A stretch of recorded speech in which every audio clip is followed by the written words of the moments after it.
Hi guys, welcome back to the video. ನಾಳೆ ಬೆಳಿಗ್ಗೆ ನೀವು KCET ಎಕ್ಸಾಮನ್ನು ಬರೆಯೋಕ್ಕೆ ಹೋಗ್ತಿದ್ದೀರ. ಫೀಲ್ ಯಾವ ರೀತಿ ಇದೆ ನಿಮಗೆ? ಐ ನೋ ನಿಮ್ಮ ಕೆಲವೊಂದು ಜನಗಳಿಗೆ ಭಯಂಕರವಾಗಿ ಭಯ ಇರುತ್ತೆ, ಬಿಕಾಸ್ ಏನೂ ಓದಿಲ್ಲ ಅನ್ನೋ ಭಯ. ಆ್ಯಂಡ್ ಕೆಲವೊಂದು ಜನಗಳಿಗೆ ಓದಿದ್ದೀನಿ ಮನೋಜ್ ಇದರ ಕಂಪ್ಲೀಟ್ ಸಿಲೆಬಸನ್ನು ಕವರ್ ಮಾಡೋಕ್ಕಾಗಿಲ್ಲ ಅನ್ನೋ ಭಯ. ಇನ್ನು ಕೆಲವೊಂದು ಜನಗಳಿಗೆ ಓದಿದ್ದೀನಿ ಮನೋಜ್ ರಿವಿಷನ್ ಮಾಡೋಕ್ಕಾಗಿಲ್ಲ ಅನ್ನೋ ಭಯ. ಆ್ಯಂಡ್ ಇನ್ನು ಕೆಲವೊಂದು ಜನಗಳಿಗೆ ಮನೋಜ್ ಮಾಕ್ ಟೆಸ್ಟ್ ತಗೊಂಡಿಲ್ಲ ಅನ್ನೋ ಭಯ. ಇನ್ನು ಕೆಲವೊಂದು ಜನಗಳಿಗೆ ಮನೋಜ್ ಏನು ಓದೇ ಇಲ್ಲ, ಏನು ಮಾಡಲಿ ಅಂತಲೂ ಗೊತ್ತಿಲ್ಲ, ಏನು ಮಾಡಿ ಎಲ್ಲೂ ಮನೋಜ್ ಅಂತ ಕೇಳ್ತಿರ್ತೀರ, ಆಯಿತಾ? ಸೊ ಎಲ್ಲರಿಗೂ ಒಂದು ಪಾಸಿಟಿವ್ ಹೋಪನ್ನು ಕೊಟ್ಬಿಟ್ಟು ನಿಮ್ಮ ಎಕ್ಸಾಮನ್ನು ಬರೋದಕ್ಕೆ ಕಳ್ಸೋಕ್ಕೆ ಅಂತ ಬಂದಿದ್ದೀನಿ. So listen to this video carefully. ಇದರಲ್ಲಿ ನಿಮಗೆ ಎಷ್ಟೋ ಪಾಸಿಟಿವ್ ಇನ್ಸೈಟ್ ಸಿಗ್ತವೆ, ನೀವು ಮಾಡ್ತಕ್ಕಂಥ ಮಿಸ್ಟೇಕ್ಸ್ಗಳಿಗೆ ಕರೆಕ್ಷನ್ ಸಿಗುತ್ತೆ. ಬನ್ನಿ, ವಿಡಿಯೋ ಸ್ಟಾರ್ಟ್ ಮಾಡೋದಕ್ಕಿಂತ ಮುಂಚೆ ನಿಮ್ಮ ಚಾನಲ್ ಸಬ್ಸ್ಕ್ರೈಬ್ ಆಗಿ ನಮ್ಮ ಇನ್ಸ್ಟಾಗ್ರಾಮ್ ಲಿಂಕ್ ನಿಮಗೆ ಡಿಸ್ಕ್ರಿಪ್ಷನ್ ಸಿಗುತ್ತೆ, ಫಾಲೋ ಮಾಡಬಹುದಾಗಿರುತ್ತೆ. ಆ್ಯಂಡ್ ಅನದರ್ ಥಿಂಗ್ ಇಸ್, ನಾನು ಚಾಟ್ ಬೋರ್ಡ್ ಬಗ್ಗೆ ಪ್ರತಿ ಸಲ ಮಾತಾಡ್ತಾನೆ ಇದ್ದೀನಿ. It's gonna be very useful chatbot. ಲಿಂಕನ್ನು ಡಿಸ್ಕ್ರಿಪ್ಷನ್ ಕೊಟ್ಟಿರ್ತೀನಿ. ಏನೂ ಇಲ್ಲ, ಅಲ್ಲಿ KCET ಸಂಬಂಧಪಟ್ಟ ಪ್ರಾಂಪ್ಟ್ ಅದೇ ಇರುತ್ತೆ, ಜೊತೆಗೆ ಆ ಪ್ರಾಂಪ್ಟನ್ನು ಅದೇ ಎಂಟರ್ ಮಾಡುತ್ತೆ. ಆ್ಯಂಡ್ ಅದಾದಮೇಲೆ ನೀವು ನಿಮ್ಮ ನೇಮ್ ಮತ್ತು ಕಾಲೇಜ್ ನೇಮ್ ಕೊಡಿ, ಪ್ರೈವಸಿ ಎಸ್ ಅಂತ ಕೊಟ್ಬಿಟ್ಟು KCET ಸಂಬಂಧಪಟ್ಟಾಗಿ ತುಂಬ ಆಪ್ಷನ್ಸ್ಗಳಿದ್ದಾವೆ. ನಿಮ್ಗೆ ಯಾವ ಆಪ್ಷನ್ ಬೇಕು ಆ ಆಪ್ಷನ್ನ ಸೆಲೆಕ್ಟ್ ಮಾಡ್ಕೊಳ್ಳಿ ಆ್ಯಂಡ್ ಓದ್ಕೊಳ್ಳಿ, ಒಳ್ಳೆ ಮಾರ್ಕ್ಸ್ ಸಿಗುತ್ತೆ ನಿಮಗೆ. ಓಕೆ, ಬನ್ನಿ ಡೈರೆಕ್ಟಾಗಿ ಈಗ ವಿಡಿಯೋಗೆ ಬರೋಣ.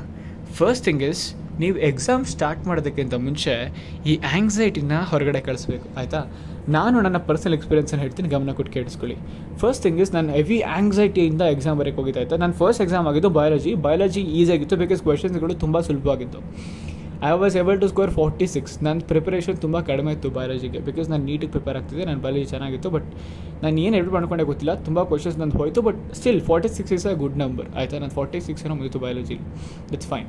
ನೆಕ್ಸ್ಟ್ ಬರೋದಾದರೆ ಮ್ಯಾಥಮೆಟಿಕ್ಸ್, ಆಯಿತಾ? ಮ್ಯಾಥಮೆಟಿಕ್ಸಲ್ಲಿ ಹೆಂಗೆ ಹೊಡ್ಸ್ಕೊಂಡೆ ಅಂತಂತಂದರೆ, ಹೆವಿ ಆ್ಯಂಗ್ಸೈಟಿ ನನಗೆ. Mathematics I am actually good, I was good, ಆಯಿತಾ? ಮ್ಯಾಥಮೆಟಿಕ್ಸಲ್ಲಿ ನಾನು ತುಂಬ ಚೆನ್ನಾಗಿದೆ, ಬಟ್ ಸ್ಟಿಲ್ ನನಗೆ ಆ ಆ್ಯಂಗ್ಸೈಟಿ ಇತ್ತು. ಹೆಂಗೆ ಬರ್ತಾವೆ ಕ್ವಶನ್ಸು, ನಾನು KCET ಕ್ವಶನ್ಸ್ಗಳನ್ನ ಜಾಸ್ತಿ ಪ್ರಾಕ್ಟೀಸ್ ಮಾಡಿಲ್ಲ, ಹೇಗೆ ಮಾಡೋದು ಅಂತ ಒಂದು ಭಯ ಇತ್ತು ನನಗೆ. ಆ ಭಯದಿಂದ ಹೋಗಿದ್ದೆ. ನನಗೆ ಸಿಕ್ಕಿದ್ದು ಅದು C3 ಅದು ಪೇಪರ್ ಇದು ಸಿಕ್ಕಿತ್ತು, ಆ ಕೋಡ್ದು ಪೇಪರ್ ಸಿಕ್ಕಿತ್ತು ನನಗೆ. And that fucking thing, the paper ಏನಾಗೋಯ್ತು ಅಂತಂತಂದರೆ, ನಾನು ಫಸ್ಟ್ ಕ್ವಶನ್ ಅಟೆಂಡ್ ಮಾಡ್ತಿದ್ನಲ್ಲ, ಫಸ್ಟ್ ಕ್ವಶನ್ ನಾನು 3-4 ನಿಮಿಷನ ತೊಗೊಂಡ್ಬಿಟ್ಟೆ, ಆಯಿತಾ? ಬಿಕಾಸ್ ಆ ಕ್ವಶನ್ ಡಿಫಿಕಲ್ಟ್ ಆಗಿತ್ತು. ಆ್ಯಂಡ್ ಗೆಸ್ ವಾಟ್, ನನಗೆ ಆನ್ಸರ್ ಬಂದಿಲ್ಲ ಕ್ವಶನ್ಗೆ. ನಾನು ಏನು ಮಾಡಿಬಿಟ್ಟೆ, ನಾನು ಆನ್ಸರ್ ತೆಗೆದುಬಿಟ್ಟೆ ನಾನು ಹೋಗೋದು ಅಂತ ಅಂದ್ಕೊಂಡು ಕೂತ್ಕೊಂಡ್ಬಿಟ್ಟೆ. ನಾನು ಅಲ್ಲಿ ಮಾಡಿದ್ದು ನಾನು ಹೇಳ್ಬಿಟ್ಟು. And at the end of 60th minute I was able to solve only 25 questions by my own. Rest of all I just ticked it. ನಾನು ಗೆಸ್ಸಿಂಗ್ ಟೆಕ್ನಿಕ್ಕು ಅಪ್ಲೈ ಮಾಡೋಕ್ಕಾಗಿಲ್ಲ ನನ್ನ ಕೈಲಿ, ಜಸ್ಟ್ ಟಿಕ್ ಮಾಡ್ಕೊಂಡು ಹೋಗಿದ್ದು ನಾನು. ಎಷ್ಟು ವರ್ಸ್ಟ್ ಆಗಿರ್ಬೋದು ನಾನು ಸಿಚುವೇಶನ್ ಅರ್ಥ ಮಾಡ್ಕೊಳ್ಳಿ, ಆಯಿತಾ? ಸೊ ಇಲ್ಲಿ ನಾನು ಮಾಡಿದಂಥ ಮಿಸ್ಟೇಕ್ಗಳು ನೀವು ಮಾಡ್ತೀರಾ, ಮಿಸ್ಟೇಕ್ ಮಾಡಬಾರ್ದು ನೀವು. So I am gonna give you one simple correction. ಅಕಸ್ಮಾತ್ ನಿಮ್ಮ ಕೈಲಿ ಕ್ವಶನ್ ಸಾಲ್ವ್ ಆಗ್ತಾ ಇಲ್ವಾ, just directly switch to the next ಕ್ವಶನ್ಗೆ ಪಟ್ ಅಂತ ಸ್ವಿಚ್ ಆಗಿಬಿಡಿ, ಆಯಿತಾ? ಯೋಚನೆ ಮಾಡೋಕೆ ಹೋಗ್ಬಿಡಿ ನನಗೆ ಕ್ವಶನ್ ಆಗ್ತಾಯಿಲ್ಲ ಅಂತ, because you have 60 questions more to solve, ಆಯಿತಾ? Just not only that one question which is stopping you, you have 60 more questions to solve. So do not stick yourself while solving one question or 1 or 2 questions which will hold you up. ಯಾವುದೇ ಕಾರಣಕ್ಕೂ answer ತೆಗೆದುಬಿಟ್ಟೆ ಮುಂದೆ ಹೋಗಬೇಕು ಅಂತ ಏನೂ rules ಇಲ್ಲ ಇಲ್ಲಿ ಗುರು. You have lot of questions to solve, ಆಯಿತಾ? ನೀನು ಅಟ್ಲೀಸ್ಟ್ 30 questions ಆದ್ರೂ ಮಿನಿಮಮ್ ಆಗಿ ನಿನ್ನ ಸ್ವಂತ ಒಂದು ಅಕ್ಯೂರೇಟ್ ಆನ್ಸರಿಂದ ಬಂದುಬಿಟ್ರೆ that's more than enough for you. In mathematics 30 score ಅಂದರೆ ಹೆಂಗಿರ್ತೀವಿ ಗೊತ್ತಾ? ಎಷ್ಟೋ ಜನಗಳದ್ದು 20-25 ಕ್ರಾಸ್ ಆಗೋಲ್ಲ. ನೀನು ಮೋರ್ ದೆನ್ 30 ತೆಗೆದುಬಿಡಿ ಅಂತಂದರೆ ಹಬ್ಬ ಅಂತ ಅನ್ಕೋ. ಸೊ ಪ್ಲೀಸ್ ಮೇಕ್ ಶ್ಯೂರ್ ನೀನು ಕ್ವಶನ್ ಆಗ್ತಿಲ್ಲೋ ಪಟ್ ಅದು ನೆಕ್ಸ್ಟ್ ಕ್ವಶನ್ ಸ್ವಿಚ್ ಆಗು ಆ್ಯಂಡ್ ಆ ಕ್ವಶನ್ ಸಾಲ್ವ್ ಮಾಡೋದಕ್ಕೆ ಸ್ಟಾರ್ಟ್ ಮಾಡು, ಓಕೆ? ಯಾವುದೇ ಕಾರಣಕ್ಕೂ ಒಂದೇ ಕ್ವಶನ್ ಕೂತ್ಕೊಂಬೇಡ. ಆ್ಯಂಡ್ ಇನ್ನೊಂದು ಏನಪ್ಪ ಅಂತಂದರೆ, ಈ ಆ್ಯಂಗ್ಸೈಟಿ ನಿಮ್ಮನ್ನು ಸುಮ್ಮನೆ ತಲೆಗೆ ಬಿಸಿ ಮಾಡ್ತಿರುತ್ತೆ. ನೀರು ಹಿಡ್ಕೊಂಡು ಹೋಗಿ, ಆಯಿತಾ? ಬಾಟಲ್ಗೆ ಇಲ್ಲ ಅಂತಂದರೆ ಅಲ್ಲೇ ನೀರು ಮಡಗಿರ್ತಾರೆ, ದಯವಿಟ್ಟು ನೀರು ಹಿಡ್ಕೊಂಡು ಹೋಗಿ. ನಿಮಗೆ ಪ್ರೆಷರ್ ಅನ್ನಿಸ್ತಾ ಪಟ್ಟದ ನೀರು ಕುಡ್ಬಿಟ್ಟು ಸಾಲ್ವ್ ಮಾಡೋಕ್ಕೆ ಸ್ಟಾರ್ಟ್ ಮಾಡಿ, ಬಿಕಾಸ್ ಅದು ನಿಮ್ಮ ಮೈಂಡಲ್ಲಿ ರಿಲ್ಯಾಕ್ಸ್ ಮಾಡುತ್ತೆ, ಓಕೆ?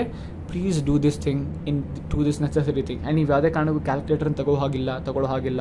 ಆ್ಯಂಡ್ ನೀವು ಅಲ್ಲಿಗೆ ಈ ಆರ್ನಮೆಂಟ್ಸು ಜ್ಯುವೆಲರೀಸ್ ಹಾಕೊಂಡು ಹೋಗೋ ಹಾಗಿಲ್ಲ. ಆ್ಯಂಡ್ T-shirts ಹಾಕೊಂಡೋಗಿ ಬಾಯ್ಸ್ಗಳು, ಆ್ಯಂಡ್ ಗರ್ಲ್ಸ್ಗಳು ಸಿಂಪಲ್ ಕುರ್ತಾ ಹಾಕೊಂಡೋಗಿ. ಜೀನ್ಸ್ ಅಲೋ ಇರುತ್ತೆ, ಟೆನ್ಷನ್ ಆಗೋ ಅವಶ್ಯಕತೆ ಇಲ್ಲ. ಆ್ಯಂಡ್ ಶೂಸ್ ಇರೋದಿಲ್ಲ. Please make sure guys don't wear shoes, okay? Sandals, slippers is okay, okay?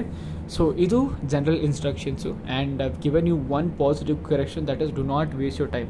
It's one of the key and fundamentals factors which you should know before attending any of the competitive examination. I guess ನಿಮಗೊಂದು clear understanding ಸಿಕ್ಕಿದೆ ಏನೇನು ಮಾಡಬೇಕು ಅಂತಂತ.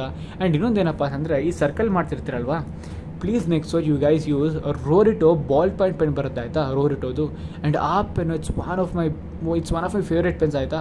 ನಿಬ್ಬು heavy ತಿಕ್ಕಾಗಿರುತ್ತೆ. And ಸರ್ಕಲ್ನ ನೀವು ಆರಾಮಾಗಿ 3 seconds ಒಳಗಡೆ ಮಾಡಬಹುದಾಗಿರುತ್ತೆ, okay? ಆ ಪೆನ್ನನ್ನೇ purchase ಮಾಡಿ. ಬೇಕಾದ್ರೆ ನೀವು ಟೆಸ್ಟ್ ಮಾಡಿ ನೋಡಿ, ರೋರಿಟೋದು ಬಾಲ್ ಪಾಯಿಂಟ್ ಪೆನ್ನು ತುಂಬ ತಿಕ್ಕಾಗಿರುತ್ತೆ ನಿಬ್ಬು, ಆಯಿತಾ?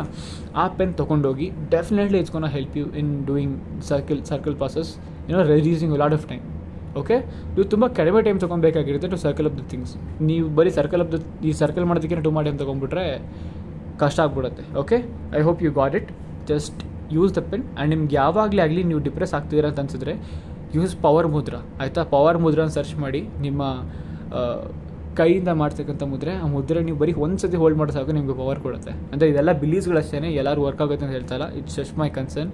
ಆ್ಯಂಡ್ ನೀವು ಮಾಡಿರ್ತಕ್ಕಂಥ ಎಫರ್ಟ್ಸು, ನೀವು ಹಾಕಿರ್ತಕ್ಕಂಥ ಎಫರ್ಟ್ಸು ಯಾವುದೇ ಕಾರಣಕ್ಕೂ ಮೋಸ ಮಾಡಲ್ಲ ನಿಮಗೆ ಅಂತ ಭಾವಿಸ್ತೀನಿ. ನಿಮ್ಮ ತಂದೆ ತಾಯಿ ಆಶೀರ್ವಾದ, ನಿಮ್ಮ ಹಿರಿಯರ ಆಶೀರ್ವಾದ ನಿಮ್ಮ ಮೇಲೆ ಖಂಡಿತವಾಗ್ಲೂ ಇರುತ್ತೆ. I wish you all a very good luck. ತುಂಬ ಒಳ್ಳೆಯದಾಗಲಿ ನಿಮಗೆಲ್ಲ, ಚೆನ್ನಾಗಿ ಮಾಡಿ. And see you guys, very all the best.